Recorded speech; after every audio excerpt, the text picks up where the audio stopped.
خواجہ صاحب نے تو سماع کو بر صغیر میں رواج دیا. سماع پہلے بھی سنا جاتا تھا خواجہ اجمیر رحمۃ اللہ علیہ سے، اور آپ نے تو خصوصی طور پر جو ہے وہ اس کو رواج دیا، اس لیے کہ ہندوؤں میں جو راگ ہے وہ تو مذہب کی حیثیت رکھتا ہے نا، تو اس لیے آپ نے قوالی کے ذریعے سے جو ہے ان کو قریب کیا.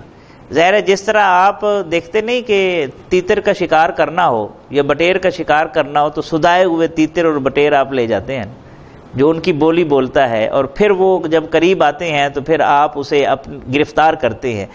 تو چونکہ ہندوؤں میں ہندو مت کے اثرات تھے اور ذات پات کا نظام تھا، تو جب تک کوئی قریب ہی نہیں آتا تھا، وہ مسلمانوں کو تو ملیش کہتے تھے، ناپاک کہتے تھے، تو جب تک کوئی قریب ہی نہیں آئے گا تو اسے آپ حق بات کیسے پہنچائیں گے.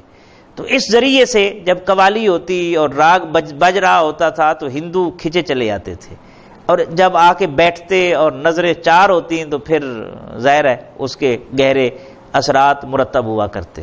خواجہ اجمیر رحمۃ اللہ علیہ بھی سماع سنتے تھے، رائج کیا.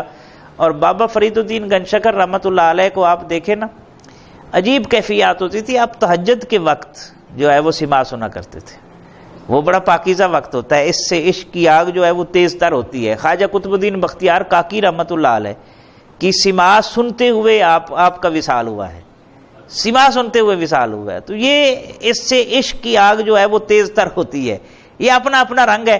ہاں سماع کی گنجائش ہے، اور ہمارے مشائخ نے سنا ہے. میرا سلسلہ بھی سلسلہ چشتیہ ہے، میں چشتی نظامی اور چشتی صابری سلسلے کا تعلق رکھتا ہوں.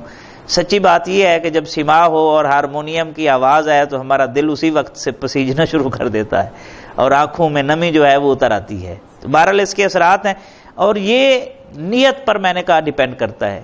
ہو سکتا ہے کچھ لوگوں کو تحفظات ہوں یا آبجیکشن ہو، لیکن وہ ان کے حسن نیت پر ڈیپینڈ کرتا ہے، وہ اپنے نقطہ نظر کے مطابق درست کہتے ہوں گے. مجھے ایک دفعہ قصور جانا کا اتفاق ہوا، وہاں ایک ہمارے دوست ہیں پریس کلب کے صدر، قصور پریس کلب کے. انہوں نے کہا جی ایک درویش تھے جو مدینہ پاک رہتے تھے، اور حکومت وقت نے کسی نے غلط رپورٹ کی ان کے بارے میں، تو حکومت وقت نے ان کو ملک بدر کرنے کا حکم دے دیا.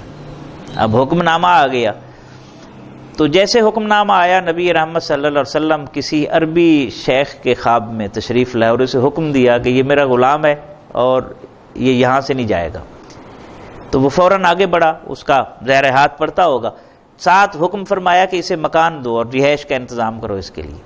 تو کہتے ہیں وہ وہاں رہتے رہے. اب ظاہر ہے نبوی حکم آ گیا تھا، وہ رہتے رہے. اور کبھی کبھی وہ یہ بھی کرتے تھے کہ پاؤں میں گھنگرو باندھ لیتے تھے اور ساتھ والے کو کہتے تھے ذرا وہ ملکہ ترنم کا وہ گانا تو لگائیں، ایک تیرا پیار مینوں ملیا میں دنیا تے ہور کی لینا. یہ نیت پر ڈیپینڈ کرتی ہیں چیزیں، آپ کا ذوق کیا ہے اور آپ کس طرف لے کے جا رہے ہیں.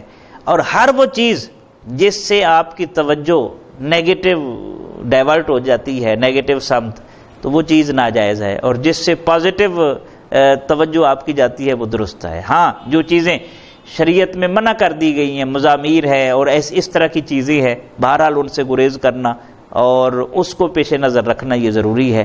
مجھے یاد پڑتا ہے کہ ایک دفعہ حضرت فخر جہاں دہلوی رحمۃ اللہ علیہ کا ہی واقعہ ہے. عرس تھا کسی بزرگ کا، تو وہاں میلہ لگا ہوا تھا اور کچھ جو ہے نا پروفیشنل عورتیں گا رہی تھیں گانوں کے اوپر نا، تو لوگ اکٹھے ہو کے دیکھ رہے تھے. تو کچھ سلسلہ چشتیہ سے تعلق رکھنے والے لوگ بھی وہاں پر ایک دو لوگ کھڑے تھے جو معروف، اور وہ سن رہے تھے. کہتے ہیں فخر جہاں دہلوی رحمۃ اللہ علیہ آئے اور انہوں نے گریبان پکڑا ان کا. جناب بڑے ٹھنڈے مزاج کے درویش تھے، گریبان پکڑا، یہ غیرت دینی ہے، اور کہا کہ ہمارے بزرگوں نے مشائخ چشت نے خون جگر صرف کر کے سماع کو درجہ اباحت تک، جواز کے درجہ تک جو ہے وہ لے آئے ہیں، اور تم ان کو بدنام کرنے پر تلے ہوئے ہو. تو اس لیے جو سماع کرنے والا ہے، قوالی پڑھنے والا ہے، اس کی بھی شرائط ہیں، باوضو ہو، اس میں بھی گداز ہو، وہ یہ پیسے لینے کا چکر نہ ہو. اور جو بیٹھا ہوا ہے، اگر بیٹھنے والا نظام الدین اولیاء ہو تو پھر کیا اثرات ہوں گے سماع کے. اور صاحب سجادہ اگر موجود ہے تو یقیناً اس کے اثرات پھر محفل پر بھی ہوتے ہیں.